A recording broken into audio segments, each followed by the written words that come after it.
Good evening, everyone, and welcome to this first meeting of the Shareholder Committee. I'm Stephen Conway. I'm the leader of the Council and Executive Member for Housing, Partnerships and the Local Plan, and I'll be chairing this evening's meeting.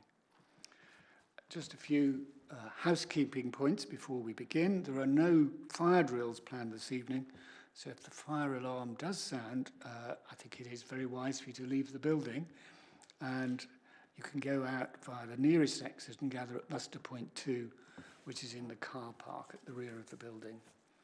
And please note that the meeting is currently being webcast live, and if you are joining us online, if you could make sure your microphone's off when you're not speaking, and your camera off too, preferably.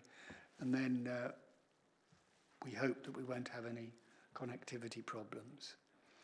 Okay, so our first item on the agenda is apologies for absence. I know that Prue is not actually absent in the sense she's there on screen, but Prue is unable to be with us because she's at a conference on adults and children's services in Liverpool, but she will be able to attend remotely, but she will not be able to vote. And for the purposes of ensuring we're quorate, unfortunately, online presence isn't sufficient. So we need to make sure that we have the requisite number of councillors here. Mark Ashwell, who would ordinarily be here, may be able to join us a little later, but he's at a council business meeting elsewhere, and he'll be doing his best to get to us when he can, but I have the feeling he's certainly not going to be here at the beginning of the meeting. So that's why I'm incredibly grateful to Jordan Montgomery, the executive member for climate emergency and the environment, who has volunteered to substitute for Mark until such time as Mark arrives. And we hope that Jordan is not going to have to stay for the duration of the meeting, but that may be the case. So that's the apologies, and I should probably have made it clear that the committee is made up of 4 members of the executive. That is, that's me as executive, as the leader of the council and executive member responsible for housing. It's Prue as the deputy leader, Imogen as executive member for finance, and it's Mark as executive member responsible for business and economic development. So we are, and I should also say that Pauline Jorgensen is part of the committee, although because it's a subcommittee of the executive, she can't actually vote, but she is present, and welcome, Pauline. It's good to see you. In your case, online is absolutely fine because as you can't vote anyway, there's no reason for you to leave the comfort of your own home. But it's good to see you, and thank you for joining us. So can we move to item 2 on the agenda, declarations of interest? I think that probably Prue and I should make a general declaration of interest in the sense that we're both still members of Working Borough Council Holdings Limited, which is still in existence, although its future will be a matter we do discuss, both at this meeting and in future meetings. And I think it's also relevant to note that when the financial reports presented to you were compiled, at that stage, Prue and I were also members of the different companies. I was a member of Lawton's board, and Prue was a member of Berrybrook board. Neither of us are any longer in that position. The shareholder committee, as we'll be hearing in a few minutes, was established to ensure a proper separation between the functions of councillors who had been sitting on those housing company boards, and they have a duty as board members to look after the interests of those companies, but they simultaneously had a duty as councillors to look after the council's interests. So that did create something of a conflict, which I think the greater transparency of the shareholder committee should resolve. And that's certainly my hope. So if we then move on to item... Sorry, Stephen. Oh, I think technically I probably need to declare my own interest. It's not sufficient for me to do it for you. No, I think I you're need right. to. But and you left out. I was also at the same time as doing Berrybrook Homes, is also working Housing Limited, which is was the development company, but is not really had any activity for some time, and it's in the same class as the other ones. So I think just to make sure I'm absolutely straight and narrow. For the sake of completeness, although it's worth again saying that in the case of the housing companies themselves, as opposed to Holdco, this is an historic declaration of interest, not a current one. No, the Holdco is the current one, and the other two are not current. Historic. Yeah. Okay. Thank you for that, Prue, and you're quite correct. You did need to make your own declaration. It wasn't for me to make it for you. If we move on to item 3, that's public question time. I'm not aware of any public questions. Priya, is that correct?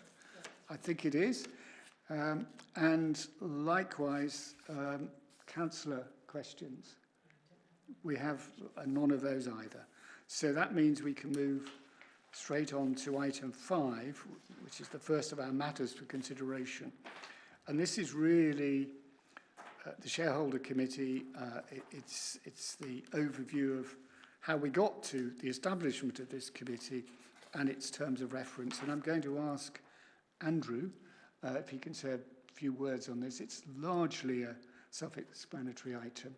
But Andrew, over to you, if I may. Thank you, Chair. Yes, very briefly. So, as you say, the purpose is just to remind the committee of how we've got to tonight.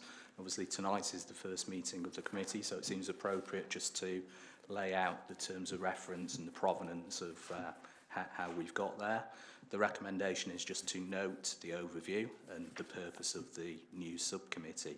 I just wanted to draw your attention to paragraph 2 in the executive summary, where it talks about the independent external Altair report, which, and I will quote what that review recommended. It said that the council reconsiders board composition and the role of and location of councillors in providing oversight of the companies. The council may also consider the terms of reference, membership and role of a strengthened shareholder committee.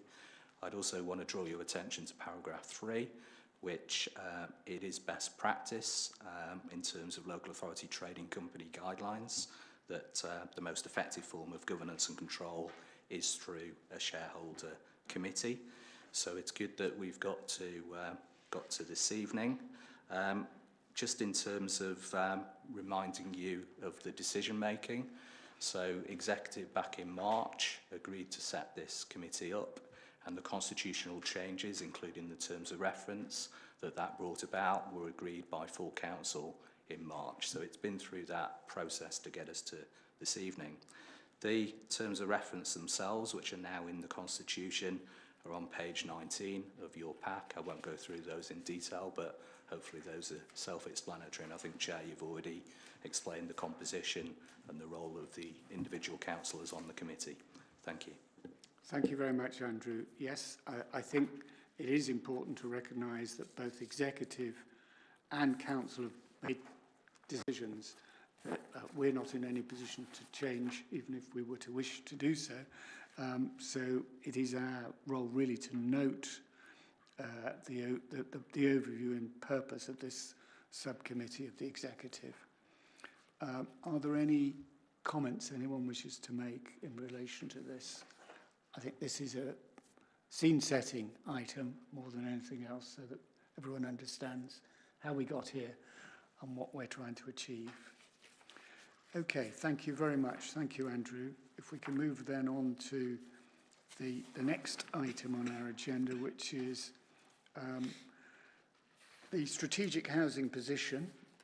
This is the council's strategic housing position and the response from the council's companies. And I think George, as Director of Place and Growth, should start us off with this.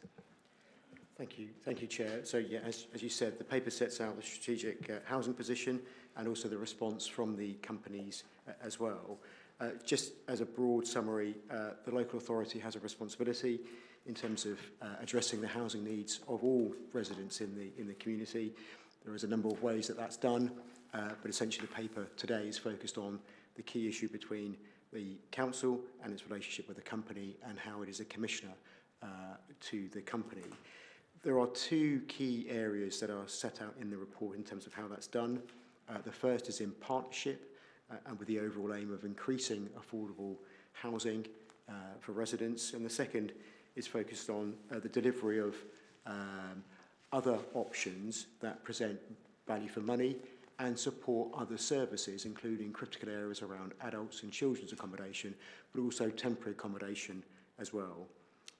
The report also sets out information on the current housing needs at a very high level for your consideration and understanding.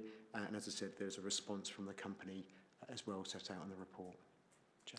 Thank you very much, George. Simon, would you like to say something about the company's response? Yes, thank you, Chair. The two areas that George referred to... You need to put your mic on, Simon. Yes, thanks, Chair. The two areas that George referred to, actually, we've expanded on pages 18 and 19 of your pack, just to illustrate, if you like, the activities that the housing companies have been up to.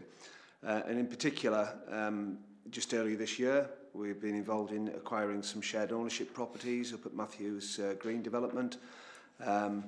We've also been beneficial in having a lot of 106 sites come the way of Loddon Homes over the years, which has enabled the company to prosper in its early years. Different situation now in the sense that things have slowed down whilst we reassess what our business objectives are and so on. But it has to be said that the whole approach to the way that the company does things now is very much more in partnership with the council, and the financial appraisal methodology that we're developing in partnership with the council, which is a really, really important aspect of our activity, to refine it and to get it into a much better place where Loddon Homes is a true competitor as a registered provider. We're looking at various different opportunities. We were reporting to board last week on a variety of different initiatives that we're involved in, none of which I can talk of this evening because they're not all over the line. But suffice to say that there is things that that are in the pipeline, and the development pipeline that has been constantly referred to during 2024 is looking a little bit more promising, and that's through the work that we're doing with the commissioners. Both from within the housing setting and within the adult and children's setting as well, and what we're also up to in terms of our own creativity and looking at the possibilities. But in all those situations, we will be working with the council in terms of delivering that overall objective around affordable housing and the strain on that. I just wanted to concentrate also in terms of the other opportunities that were referred to, and again, just something that's landed this year, but that was the opportunity to open a couple of houses of multiple occupation within the early area, which has supported care leavers and unaccompanied asylum seekers within the borough, and that's saved the council a substantial amount of revenue in terms of different ways of providing accommodation. And we're looking at a third commission on a house of multiple occupation. And at the risk of being wrong-footed, we have actually made some progress on that today, would you believe? And so I'm very optimistic that my internal target for myself as MD, if you like, of landing something by Christmas on that third commission, hopefully will materialise, and colleagues within Children's Services actually gave the thumbs up to us, really looking at the possibilities and feasibilities of that third HMO. So that's good news for the council. Again, in terms of cost reduction and cost avoidance, hopefully. Just a word on where we stand around the interaction with the council and the business arrangement, which we've covered on page 19.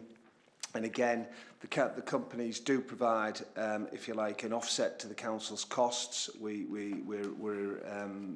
have various different service level agreement arrangements with the council and so on. So as well as the cost avoidance side, there's borrowings, there's management fees, there's professional relationships that we have with services within the council, which is all very healthy, and and we're fostering those relationships by the day in the week.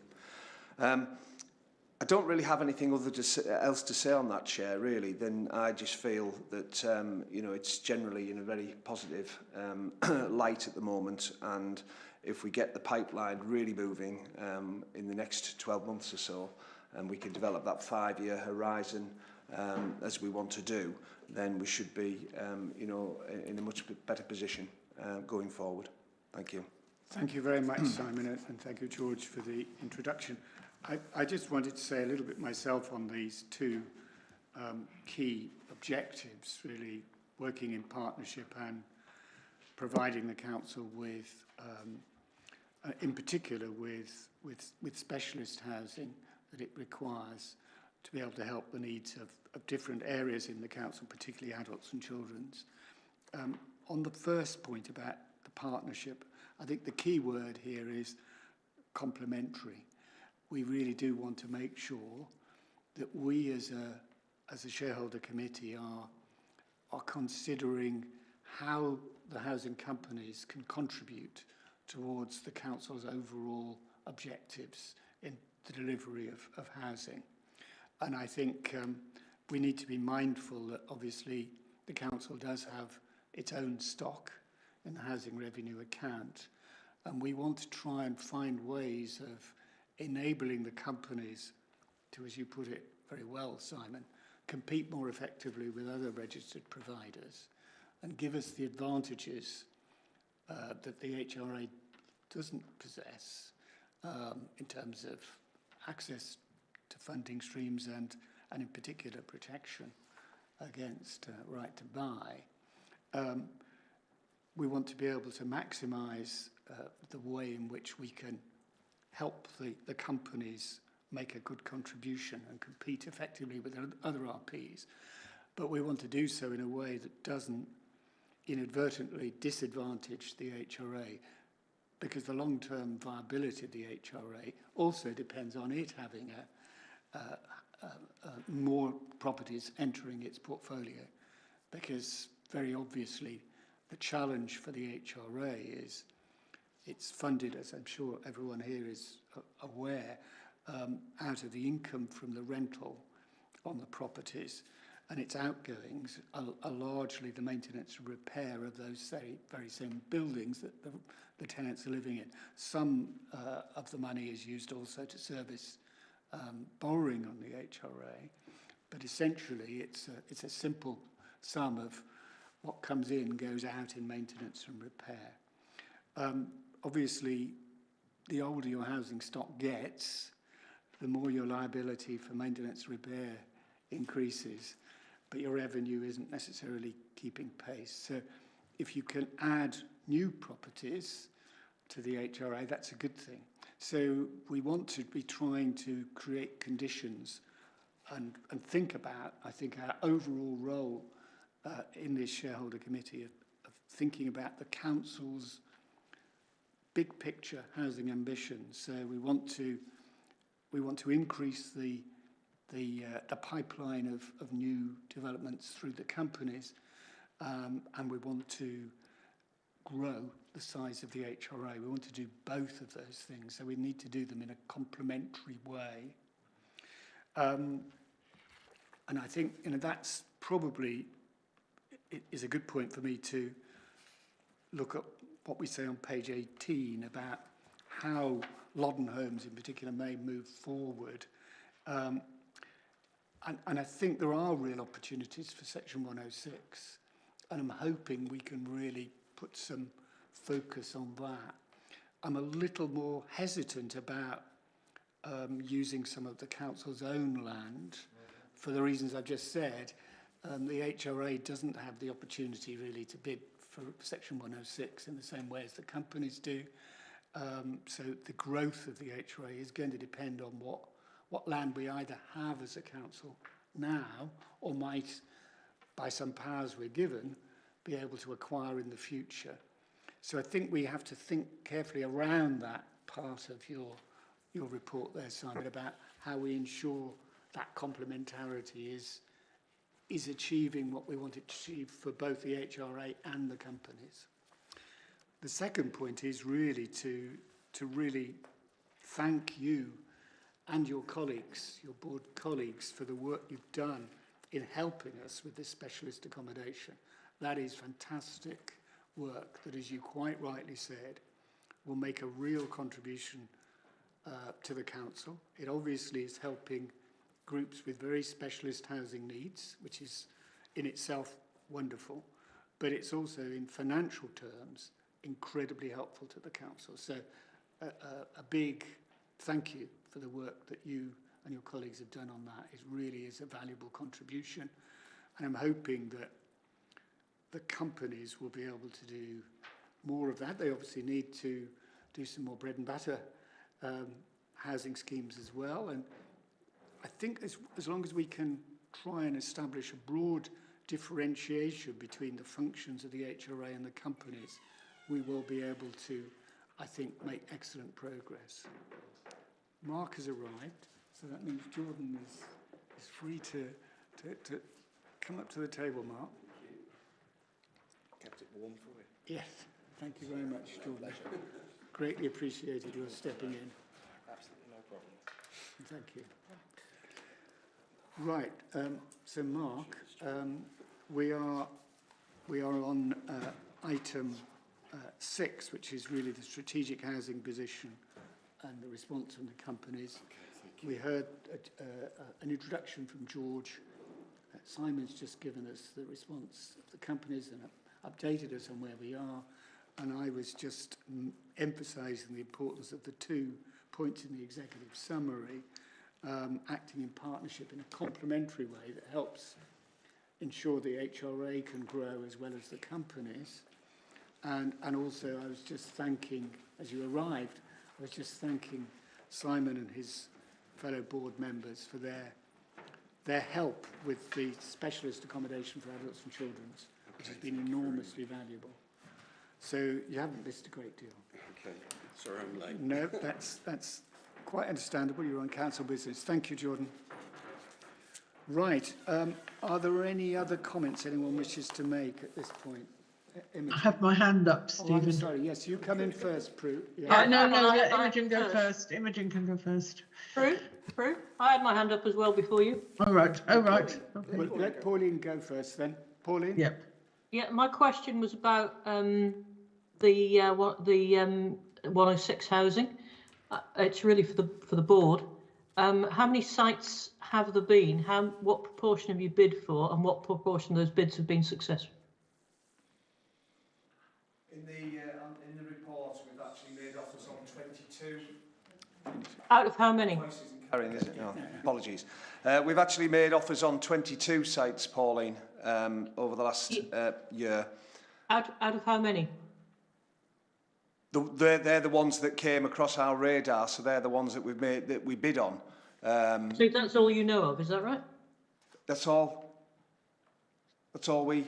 That's only the ones that he knew about. Yeah, so the ones we knew about, yes, the ones we were made aware of. Yeah, so is the process for you being made aware of them working? Do we know how many 106 sites there actually were? No, I don't. No. What we actually have our development services provided through the council's development commercial property arm. So we work hand in glove with them under a service level agreement. Sites are brought to our attention. We look at the composition, where they are, what the suitability is, what is being proposed by the developer, and then we determine whether or not we're actually going to bid on that site. So have you bid on all the ones that were brought to your attention? No. So what I would, obviously you don't have the data now, but what I would be interested in knowing is how many there are, how many have been brought to your attention, and how many you've bid on. Yeah, that's Just so fine. Yeah, we get can make that sure- information. I misunderstood what you were after in the first place, yeah. Just so we can make sure that the flow of information to you is working and that you're finding out about everything, and then look at the things that you're not bidding for and why they're not being bid for, and whether we're missing opportunities because of the way we're working in some way. That's all. I think those are good points, Pauline, but it's probably worth just emphasising that there are some 106 agreements where the developer has their own preferred provider that they turn to immediately, and we would not get the opportunity to bid in those cases. And as Simon says, there needs to be an assessment made of the sites. I understand that. And what's being asked for and whether it's suitable really for our companies to bid. Yeah. I think it'd just be useful to understand that sort of process from starting with a load of sites to ending up with what you bid on, and then how many are successful, so we can understand why they drop out and whether we're missing opportunities. Yeah. And I mean, I understand there are places you will never want to bid, and there are things that you'll never be allowed to bid, but it'd be interesting to know how the number reduces so that we can maximise your opportunity. That's fine, we can do that. Thank you. Thank you. I think making sure that report comes with the appropriate kind of narrative as well. Absolutely. So we understand what the pinch points are and why some things won't What the happen. limitations are, Chair. Exactly. Yeah. Thanks you, Simon. Yeah, that's fine. I don't expect to be 100%. Thank you, Pauline. Now, Prue very kindly deferred to Imogen, so I'll let Imogen come in and then Prue. Okay. I'm kind of looking at this in that I want to be sure, this report, in that I want to be sure that what we're doing meets our values as a council and what's important to us. And I know what lands in my inbox, yeah? So my concerns are, obviously, I mean, the people who come to me, I get a lot of people writing to me who have got disabilities, who are looking for housing or wanting to move out of a flat into a bungalow and things like this because they have got problems that have occurred in their lives. And I want to know, certainly, of the people on this list, what we're doing with those. We've got the care leavers, which obviously are absolutely important. But the other things that I don't sort of see mentioned here, and it may be that they're all in different subcategories of the people who are getting priorities on housing, who need the housing and what their needs are. One of the ones is people leaving the armed forces. I believe that there is an obligation to provide housing for them, and I want to know sort of how approximately what these different categories are, and I think it may help if I just say something briefly before Simon comes in. Yes. The nomination rights rest with the council. Yes, they do. They're not. But are we building housing to meet? Well, I think this is what this second point in the exec summary is really about, providing us with avenues of specialist housing delivery. Maybe not this report, but in future reports, it would be good to see, are we meeting the needs of the people on the waiting list, is what I'm saying. Yeah, well, that's obviously the ambition, but I think getting a little bit more detail on that, I'm sure would be helpful. But that is the purpose of this Point emphasis two, yes, on specialist accommodation. Simon, is there anything you wanted to add? I was going to make a point about the way the nominations right. May as well leave it on. I was going to make the same point you did, Stephen, about where the nominations process starts, as it were. But again, just illustrating the fact that we work very closely with council officers around what that need is and try to be there in terms of what is being looked at. And the examples I've given you tonight have actually delivered that need. Exactly. Yeah. But although it's down here as a second bullet point after acting in partnership as a complementary vehicle, this is an example of acting in partnership as a complementary vehicle. George. I think just to kind of step back from the company, so the report sets out how we're working with a company to achieve those aims, but stepping back from that, the work that we do with a variety of partners, whether that's our registered housing associations that we have, working with them to meet those needs that are listed on the paper, whether it's working with developers in terms of sites coming forward through the planning process as well to help meet our needs, and whether it's other actions that we can take with Homes England and other providers and other funders that can then deliver against that need as well. So this is, working with the companies is a really important opportunity to maximise on helping to meet that need, but it's one of many that we've got in our suite of actions. Sure. I just want to be sure that if we're giving public money to building housing, that it is actually meeting the housing needs that we have. And at the moment, I mean, this is the first run at the report. I'm just hoping that in the future we get a little bit more granularity of what's in the queue, basically. What do we need? Thank you. No, you're absolutely right that we do need to make sure that we're focusing on delivering the right kind of housing for all of the different needs that exist. And as we were saying earlier this evening in the executive meeting, in connection with something completely different, that the council is committed, and I believe that's the council in a non-political sense, is committed to enabling everyone to realise their full potential and having housing that suits your needs in terms of specialist accommodation in particular for those with any disabilities is a vital part of that process of ensuring people are in the best position to be able to realise their potential. Thank you, Imogen. Prue. Thank you, Stephen.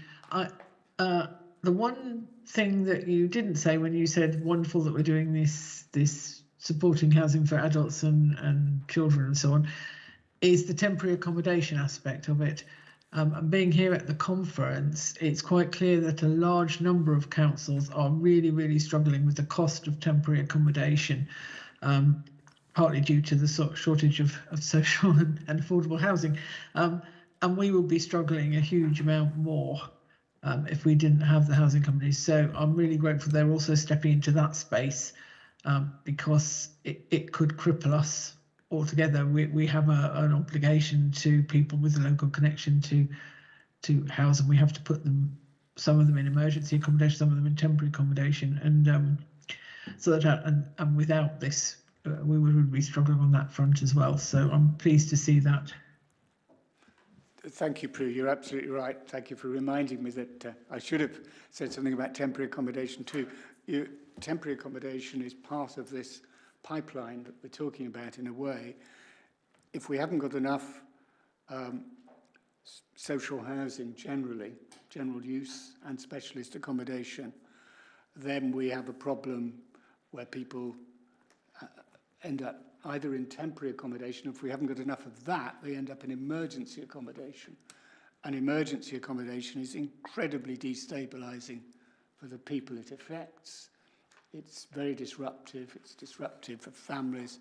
It can be disruptive of children's education. It is the last resort when nothing else is available. But it is definitely not desirable from the point of view of the people being housed there. But it's also very undesirable, as you were saying, Prue, from the council's perspective in terms of the cost. Cost is enormous of emergency accommodation. So the more temporary accommodation we get, the more that helps us avoid the need for emergency accommodation with all of its disruptions for the families involved and the individuals involved and all of the costs for the council. So that is work that is really very valuable to us. So again, I think you're right, Prue. I should have added that in my thanks. Okay, if there are no other points to make at this point, I think we can move on. And we're moving on now to page 21 of your agenda. Now, this one, I think is, I'm not sure you're going to present this one, Simon. That seems very logical, as these are reports effectively over which you've presided. So if you could just give us a little bit of background and highlight any things we need to be aware of. I remembered. Yes, thanks, Chair. Well, as has been referred to earlier on, we're responsible for producing the numbers for all four entities, which are the local housing companies, particularly Loddon, Berrybrook and Wokingham Housing. and also producing the numbers for the holding company, or the share capital holding company, WBC Holdings Limited. So we've done the Q2 numbers for members this evening. They were reported to board last week, so they're unchanged, obviously. That was for the period ending the September Q2. We've produced them in summary form, and just a little bit of commentary around each one. There's an overall improving position for the companies in the sense of how we actually do our budget monitoring and the principles that we apply these days. And again, I would endorse the work that we do with the council on this. We do receive a lot of support from the council in terms of how the numbers are managed. For example, the rent account is handled by the council, and that's always a very timely bit of information that we receive on a monthly basis from George's team. The picture generally is that the budget for Loddon Homes, we're not predicting a surplus at the year end. I determined when we were looking at the figures that at the very least we needed to show break even at the quarter end. But realistically, when we're having some discussions since the end of September, I have to report to the committee that there are some costs that are going to be coming through in this next quarter, which are going to shape the finances for the remainder of the year around reactive and cyclical maintenance that we're still establishing. And that's to do with the way that we maintain the property. It was referred to earlier on about how your lion's share of your income is the rent roll, the lion's share of your expenditure is repairs and maintenance. And because we have a relatively new stock, that's not astronomical, but we do have costs, and we've given you a few examples with a couple of the developments where there are some sizable costs coming through. We've had to do a lot of work up at Hillside, for example, and that work, I think, is an enhancement, and therefore we'll be looking to capitalise that sum of money. But we're in a position where the income position's improved. I mentioned earlier on about the Copsewood arrangement of Matthews Green. That's been a real helpful contribution to the year-end projection and so on. And our income generally, we always collect above the rent roll. Generally, our arrears are pretty good. We do have one or two issues here and there, but we manage those and we're on top of those. And for a stock of 280 odd homes, you'd expect that we would be able to manage that quite well as well. So we're proud of our record in that respect. But the overall trading position for Loddon is probably going to take us into a loss-making position at the year end, and we'll look to mitigate that as best we can through these last 6 months, or these last 4 months, if you like. Berry Broad's performing very much against what we were projecting. There is some changes that we're hoping to make an agreement with the council in terms of the way that they're financed, particularly looking at Peach Place, which you'll remember just at the top of the main road there, is one which we manage, if you like, for key workers. And that's a very valuable contribution to people's accommodation for that part of the town. But we do want to do some tweaking of the model, and we're in, I hope, closing discussions with the council as to how we actually account for that. And equally, across all of our property portfolio, we are wanting to look at the loan terms. I've had my nose in the books, so to speak, and we need to see that, if you like, some of the loan periods that we're repaying on are attached to leases, and those leases may be 25 years, but in reality, a property may exist for longer than that. So we might be looking to do some refinancing, which is commonplace within a council setting, and indeed we would look to benefit from as well. So they're the types of discussions that we're having with the council at the moment to see whether that can improve the overall financial position, which I'm optimistic would be the case. In terms of Wokingham Housing, I think it was Prue who said there's not an awful lot going on there because we buy those services now from the council and have done for the last 5 years. So I think there has to be a conversation about the purpose of WHL. I don't think it's wise for us to wind the company up because you never know what might happen. But what we would like to see is a cleaner balance sheet whereby we don't have to provide statutory accounts and we can have next to no costs going through the books, and then that in overall terms will help us to not have to make a loss which is covered through its cash reserves as a company, which really to me seems self-generating, as it were, and not necessarily sensible. Likewise with holdings, and it was said in the earlier report, Chair, that the holdings is the entity that the council needs to have a look at to determine its future as the share capital holding entity, now that you've got the shareholder company or committee in operation, because there are costs that go through those books as well. So all in all, they're the figures as presented. We're effectively declaring a loss, a projected loss for the year across the companies. 96 in the case of holdings, a similar figure with regard to Wokingham Housing, 135 loss with Berrybrook, subject to us making those tweaks to the finances, and then a loss which is yet to be fully determined by us for Loddon Homes, where the majority of the stock does lie. Thank you very much, Simon. Before we open this up to questions, Priya has pointed out I made a terrible error in not actually getting us to vote on the recommendation on page 15 of the previous item, which was we agree the Council's strategic housing position and the accompanying response and direction from the housing companies. I think we can do that now, but I would just like to note that I did raise in connection with the response a query about what appears on page 18 about the use of the council's own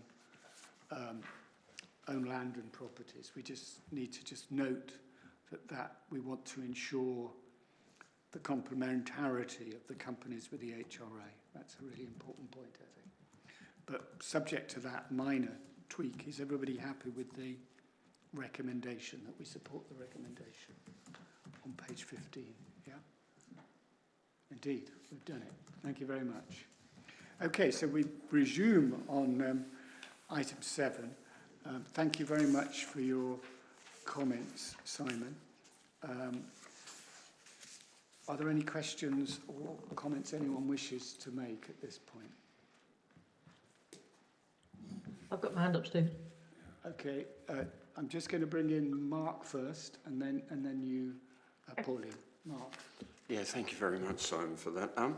What is the predicted loss for Loddon Homes? Is there a feeling? Is there?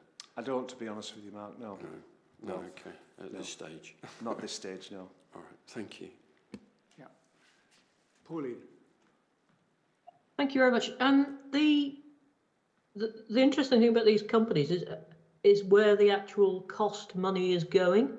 Of the list of items under costs for each of those companies, which ones actually form income for the Borough Council?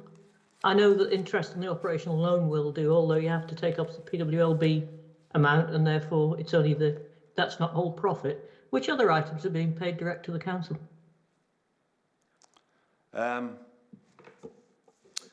So you'll have the software subscriptions, the accountancy fees, the audit fees will be external. Directors' remuneration, external. They'll be for the non-exec directors. Directors' insurance is just to cover the indemnity around them.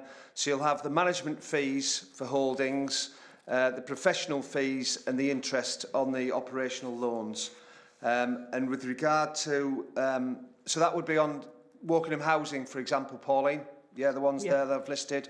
And then on holdings of those, again, for legal fees, you're likely to have the support of the council's legal services. Some of that will be external as well. We do have cause to speak to external lawyers as well. Professional fees, and again the interest on the loans. And in the other paper, I also referred to, and it's not necessarily shown there, but within the two management companies, Loddon and Berrybrook, in the previous report, I referred to amounts of money which are included for service level agreements that we have with the council as well, that are attributed to Loddon and Berrybrook as well. Yeah, and thank you. That's very helpful. And the report that Imogen does, that I can't remember the name of, presumably therefore sets out the actual profit that the council makes from all the money that comes from you to them, versus minus their costs. I think there's a quarterly revenue report, Imogen, that covers that. Is that right? What is it you're asking about? So this is absolutely correct, because this is a view of the council, of the companies, but somewhere there is a view of the impact of the companies on the council's books. Now, I believe it's in one of your financial reports, one of your quarterly financial reports, but I can't remember which one. I think what Pauline is saying is that what appears as a loss to the company is some of it. It's not a loss to the council. Some of it is not a loss to the council because it is paying of interest on loans. I think that's what she's saying. That's exactly what I'm saying. I would respond to you, Pauline, there, that the costs being paid out by the company for services received from the council, the value for money around that, and the input, without going into the detail of it, I would consider to be pretty good value.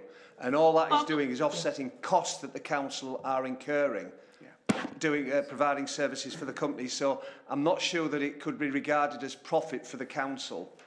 So there is a 1% overlay on the PWLB rate, which could be considered as profit for the council. No, that's a legal requirement. No, it might still be a legal requirement, but it's still profit. It's still 1% more than the PWLB rate. Is that right, Graham? If Graham's there. Graham is coming over. The moment Graham was not expecting.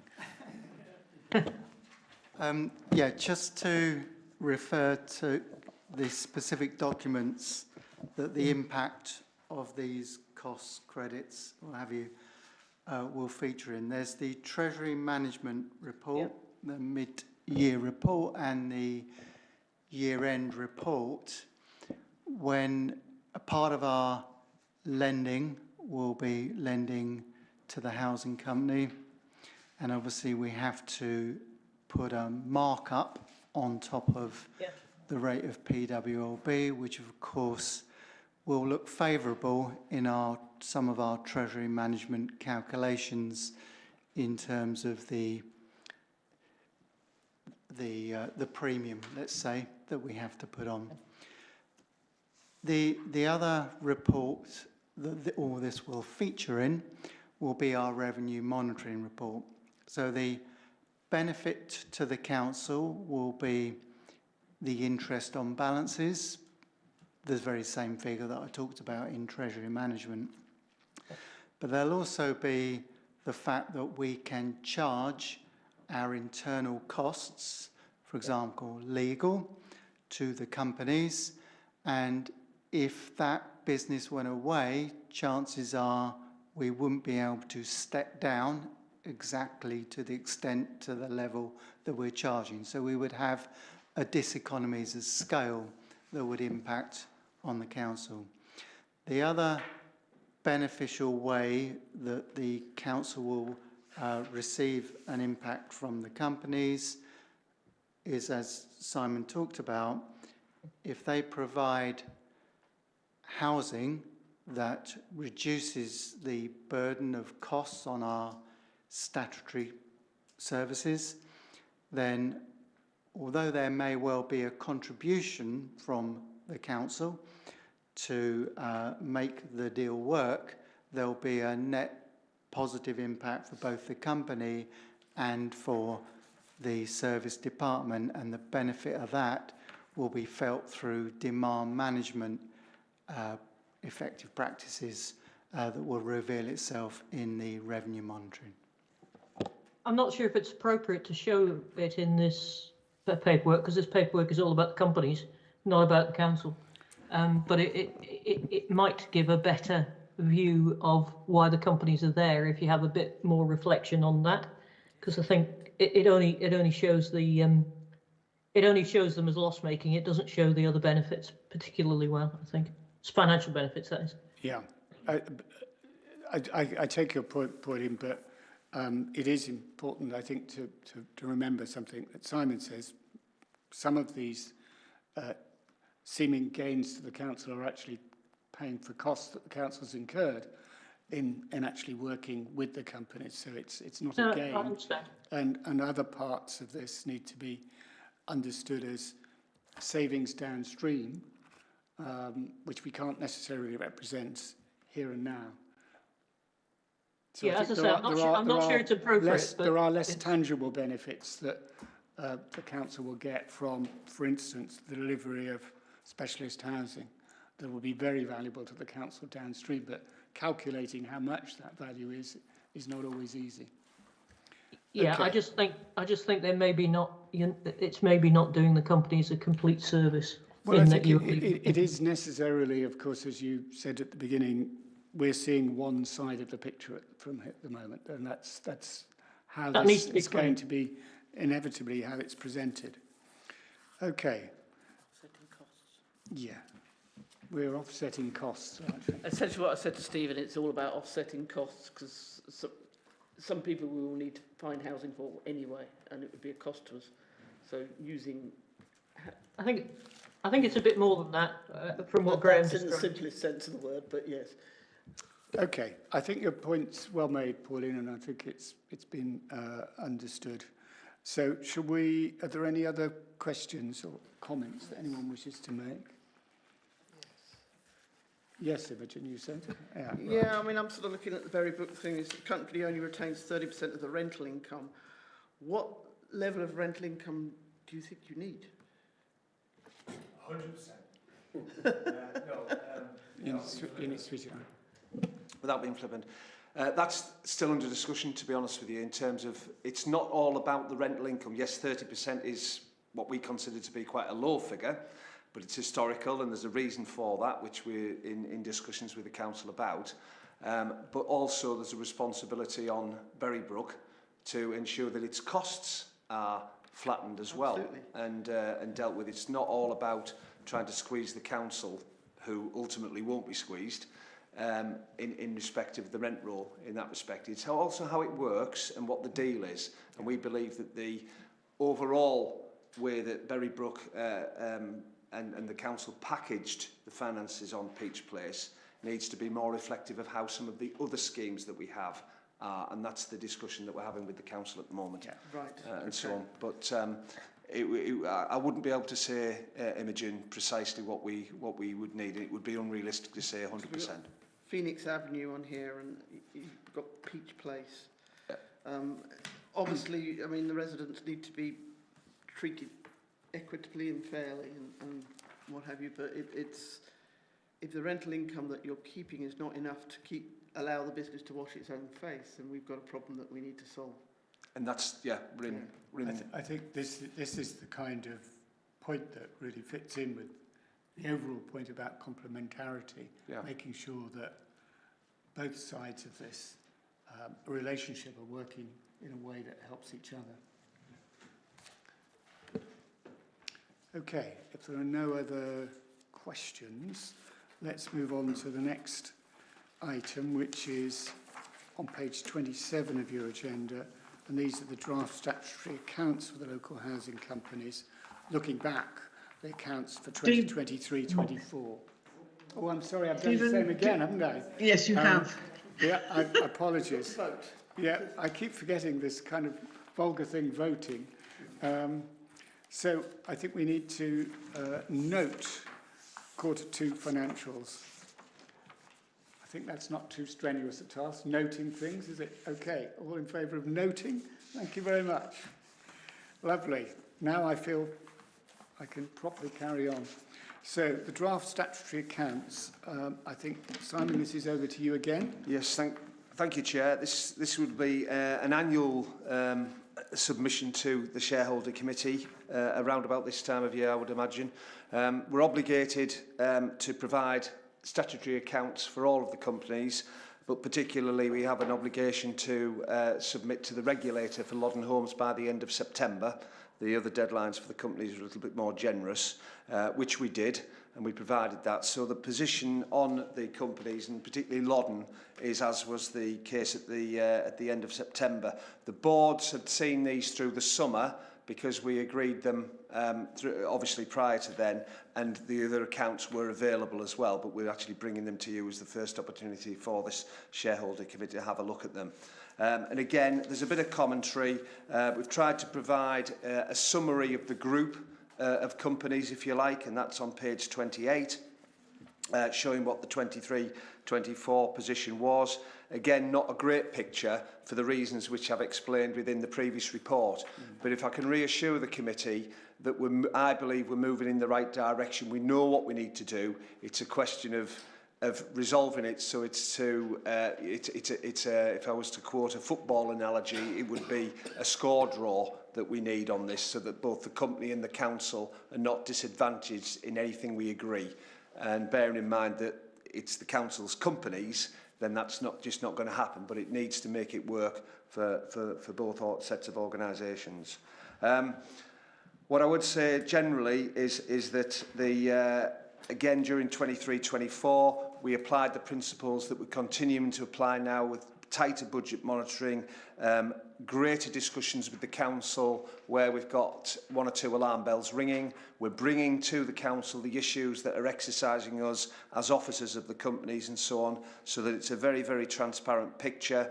I've talked at the top of page 28 there about some of the deep dive work that's been done. Previously, historically, the companies have actually lumped all of the expenditure and income together, and I'm not a believer in that. I like it to be at cost centre level, so you could see which schemes are the ones that are washing its face. I think somebody used that phrase earlier on, and that work is still in progress. We've picked up what we believe to be the bigger schemes, which are the ones that need the attention and so on, but it's generally moving in the right direction with them all, and I'm optimistic that 332, which was the scenario for the groups in 23-24, will not be the size of the figure for 24-25.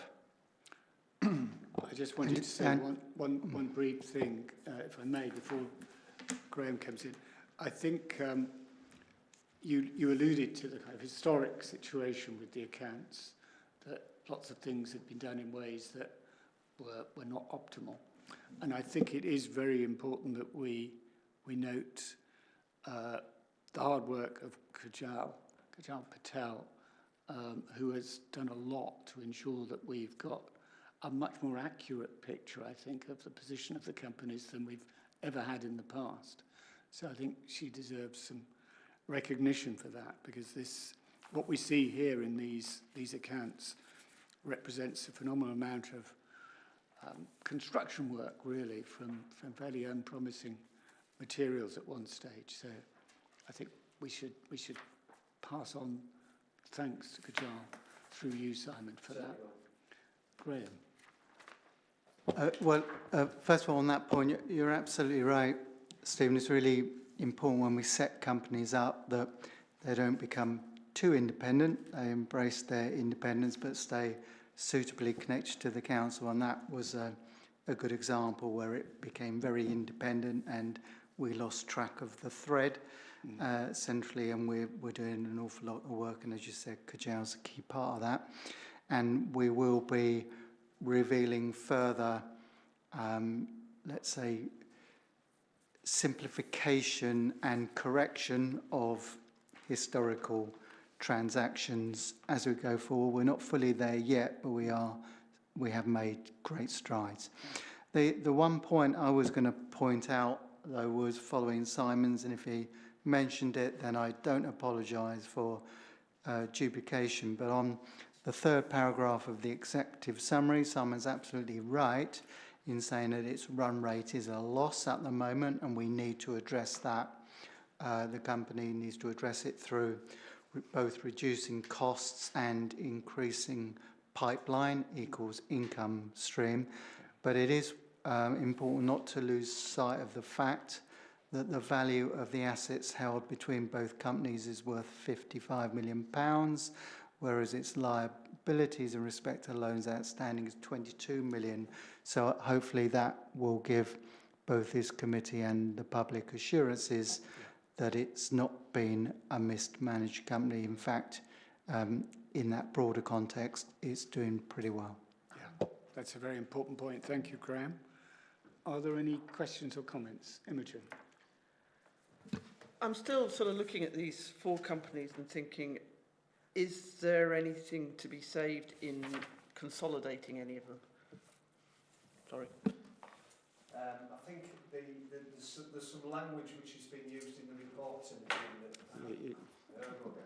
It's because I can project on stage in my spare time. You forget to my switch hobby. the mic on. I forget Yes, to make I apologise. the recommendations. So, Martinez, we're covering all bases. So I guess that there's some language being used in the report, in the previous one as well, which alludes to the fact that we do need to do, I believe, some structural changes. But again, that's part of the wider discussion. And in the interim business plan that we produced at the beginning of the year, just to reiterate to members, the 3 strands were the financial sustainability of the companies, which we're working towards. The second thing was the development pipeline, which we've touched on a lot this evening. And the third aspect was around the governance and the structure.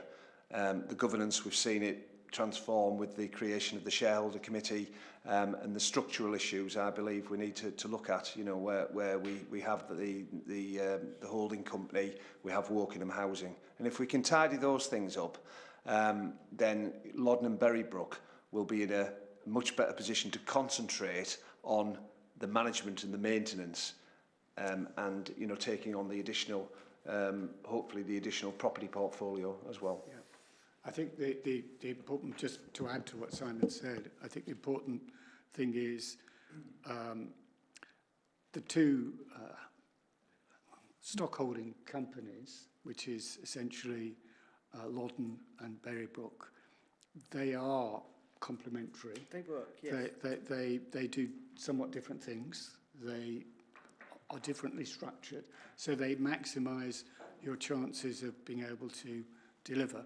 But the 2 areas where we do need to go down the path you're suggesting in terms of working out what the best options are the holding company, because there are questions really we need to get round to answering fairly soon on what the relationship between what the holding company does and what the relationship is with what this body does, because arguably they're doing something quite similar.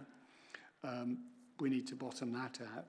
And we did hear from Simon earlier on that Wokingham Housing Limited is moribund in the sense that it's not doing anything, but it would probably be a mistake prematurely to wind it up because it is a housing delivery mechanism, and we may decide we require that in the future, and we don't want to wind it up only to have to set it up afresh. I understand that obviously, you know, these things don't happen quickly, and they shouldn't happen quickly. They should be, but I'm just wondering what savings would be made by consolidating them, and it should be a process that we go through saying what is the value of doing these things.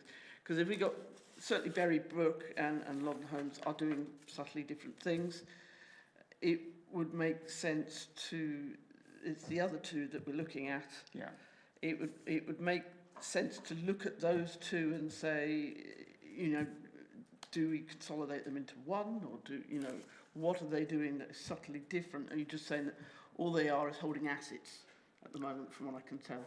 Well, obviously, I don't want to speculate too far on what functions, for instance, Wokingham Housing Limited may in the future perform. It has been set up as a housing delivery what mechanism. What would it do differently than well, Berrybrook, I guess? Berrybrook and Loddon do not build houses, they hold stock, whereas Wokingham Housing Limited was set up to build. Right, so and it's just not building at the moment? It isn't building at the moment because that isn't part of that hasn't been part of the strategy. We may want to revisit that. So we don't want to prematurely close something that may be useful. But it is costing us 67 well, indeed, a year. But it may also, but it would cost us money to set it up again if we were to need it. So we need to reflect on that too.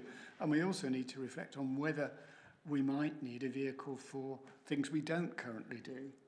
I mean, for instance, a thought that has occurred to me is whether we ought to be trying to enter the world of management companies, or to be doing some of the things that private management companies currently But I do. wouldn't be using these companies to do that. No, but it is possible to think about, that as another option. It may prove to be cost ineffective and therefore not worth doing. At the moment, we're not really doing much with these companies, but they are costing us money. And I'm just thinking, in terms of efficiency, this is something we certainly do need to look at. And I realise it's not a quick decision, but it's... Well, it is something we are looking at.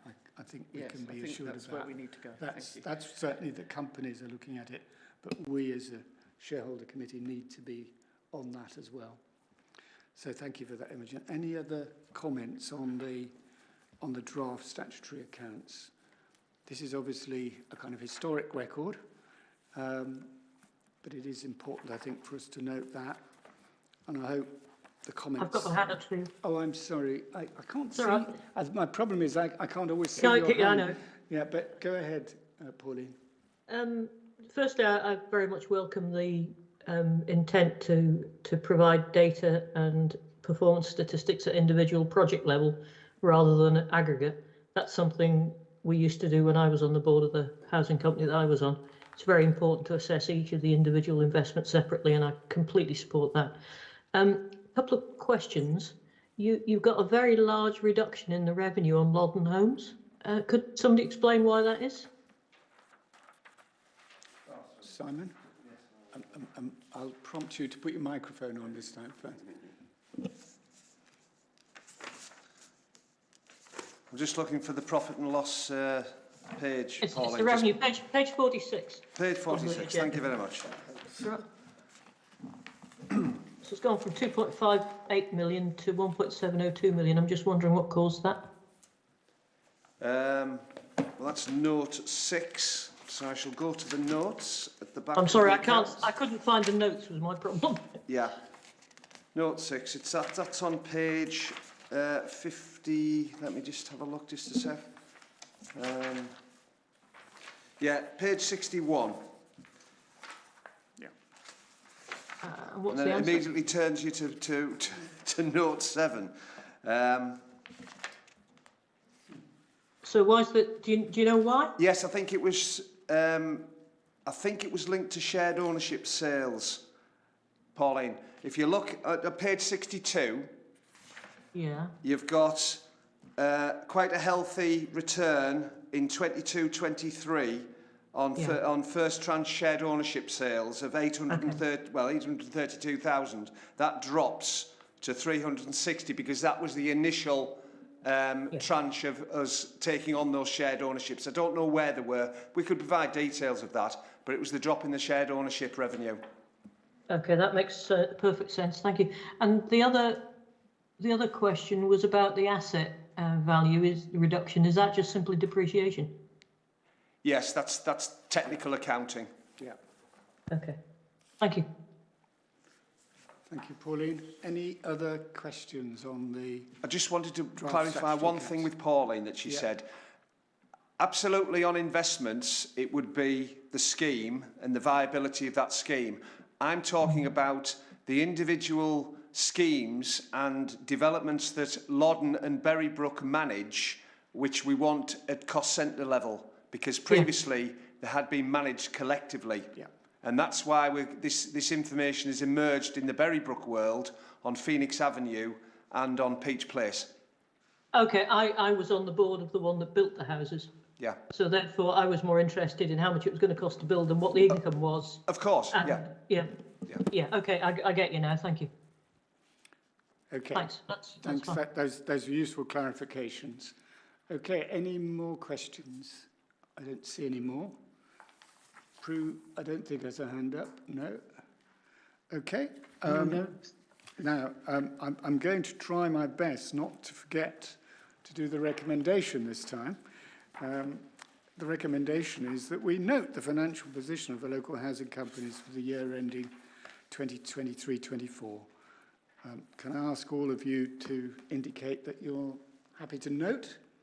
That's great. Thank you very much. So that is very encouraging. I think that brings us effectively to the end of this first shareholder committee. Apologies for slightly rough and ready chairing and failing to make the necessarily recommendation votes at the right time, but we got there in the end, and I think we've covered the business.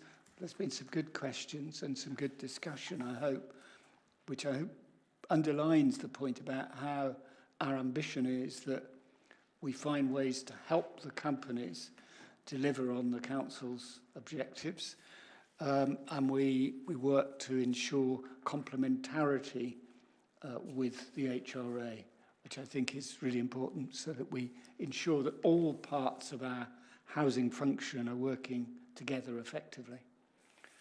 And that way, we will reach a point where we are doing what we want to do, which is to deliver more affordable homes of all sorts of different tenures that meet the needs of our local community. So thank you very much, Simon, for all the work you're doing with the housing companies, and thank you for coming along here and answering our questions and presenting the reports. And thank you to officers, George, Andrew, and somewhat impromptu Graham, for also being involved in helping us through this evening's agenda. So thank you, everyone. I think that brings the meeting to a close. Thank you very much. Could I ask one more question? Oh, it's a bit cheeky, but I'll let you, as it's you. It's not. It was about the actual documentation that I was sent. Is that a public document? It is, yes. Yes, this is dare I say, Pauline, one of the advantages of the new structure. Everything is transparent. Okay, thank you. I just wanted to check. Thank you.